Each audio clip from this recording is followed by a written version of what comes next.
কেকত মিলাই আছোঁ মানে কেকত নহয় ক্ৰীমত মিলাই আছোঁ কালাৰ আৰু ভাবি আছোঁ জীৱনটো যদি এনেকৈ কালাৰ চালাৰ মিলাই অলপ ধুনীয়া কৰিব পাৰিলোঁ হেঁতেন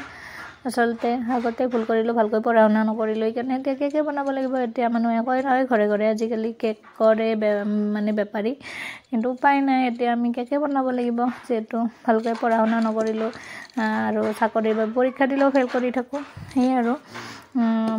একো নহয় বাৰু আৰু নতুন এটা ভিডিঅ'লৈ আপোনালোক সকলোকে স্বাগতম জনালোঁ কেক বনাইছোঁ যিহেতু কেক বনোৱাটোৱে দেখালোঁ আৰু ক্ৰাম কটিংটো কৰিয়ে থৈছিলোঁ কেকটোত আজিকালি টাইম যেতিয়া পাওঁ ফাকে ফাকে মানে অলপ অলপ কৰি থৈ দিওঁ বেবিও আছে যিহেতু তাকো টাইম দিব লাগে এইফালে ডাঙৰজনীটো আছে তাইকো চব কৰি দিব লাগে খোৱা পিন্ধোৱা চব কৰি দিব লাগে আজি কিন্তু ৰবিবাৰ দেউতাক আছে তাইৰ বেছি কাম দেউতাকে কৰে ৰবিবাৰে মানে ঘৰত থাকিলে আৰু সেইকাৰণে মোৰ অলপ সুবিধা হয় আৰু কেকটো 9টাতে লাগিব বুলি কৈছিল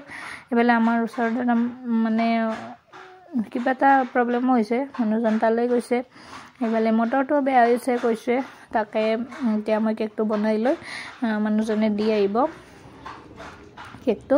আৰু মই বনাই ৰেডি কৰি অলপমান ফ্ৰিজত থ'ব লাগিব যিহেতু আৰু 9টাতে দিব লাগিলেতো জানেই ৰাতিপুৱাই কিমান দৌৰা দৌৰি ইফালে বেবী উঠা নাই বাৰু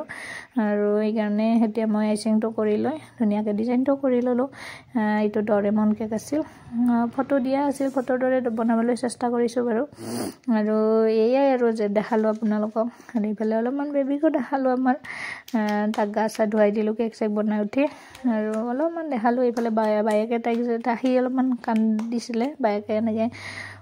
ফুচলাই আৰু আছে এইফালে কেকটোৰ ফাইনেল লুকটো দেখাই দিলোঁ কেনেকুৱা লাগিছে জনাব বাই